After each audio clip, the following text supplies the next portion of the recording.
አንደኛ ጢሞቴዎስ ምዕራፍ 5 ሽማግሌ የሆነውን አትገስጸው፣ እርሱን ግን እንደ አባት፣ ጎበዞችን እንደ ወንድሞች፣ የሸመገሉትን ሴቶች እንደ እናቶች፣ ቆንጃጅቱን እንደ እህቶች በፍጹም ንጽሕና ለምናቸው።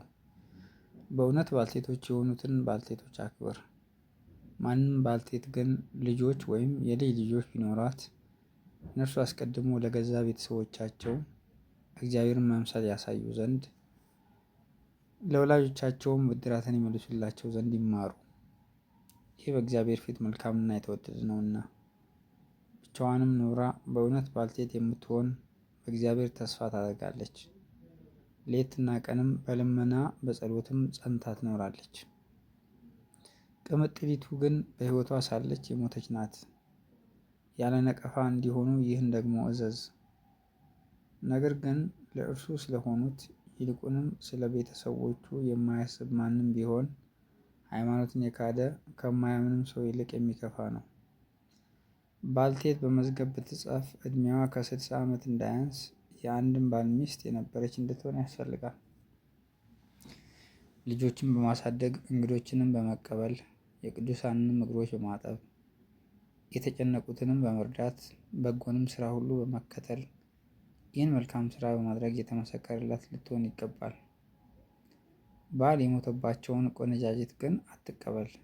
በክርስቶስ ላይ ተነስተው ሲቀማጠሉ ሊያገቡ ይወዳሉና የፊተኛውንም እምነታቸውን ስለናቁ ይፈረድባቸዋል። ከዚህም ጋር ቤት ለቤት እየዞሩ ስራን መፍታት ደግሞ ይማራሉ።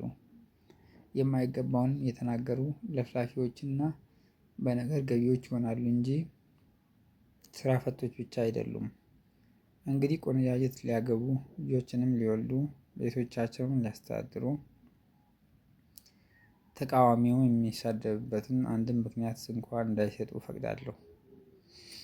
ከአሁን በፊት አንዳንዶች ሰይጣንን እንዲከተሉ ፈቀቅ ብለዋልና። ባልቴቶች ያሉት የሚያምን ቢሆን ወይም የምታምን ብትሆን ይርዷቸው። ቤተ ክርስቲያንም እውነተኞችን ባልቴቶች እንድትረዳ አይክበዱባት። በመልካም የሚያስተዳድሩ ሽማግሌዎች ይልቁንም በመስበክና በማስተማር የሚደክሙት እጥፍ ክብር ይገባቸዋል። መጽሐፍ የሚያበራየውን በሬ አፉን አትሰር፣ ደግሞ ለሰራተኛ ደመወዙ ይገባዋል ይላልና። ከሁለት ወይም ከሶስት ምስክር በቀር በሽማግሌ ላይ ክስ አትቀበል። ሌሎቹ ደግሞ እንዲፈሩ ኃጢአት የሚሰሩትን በሁሉ ፊት ገስጻቸው።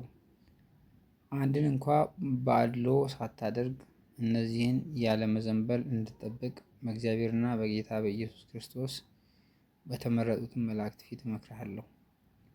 በማንም ላይ ፈጥነህ እጆችህን አትጫን፣ በሌሎችም ኃጢአት አትተባበር። ራስን በንጽህና ጠብቅ። ስለ ሆድህና ስለ በሽታህ ብዛት ጥቂት የወይን ጠጅ ጠጣ እንጂ ወደፊት ውሃ ብቻ አትጠጣ። የአንዳንዶች ሰዎች ኃጢአት የተገለጠ ነው፣ ፍርድንም ያመለክታል፣ ሌሎችን ግን ይከተላቸዋል።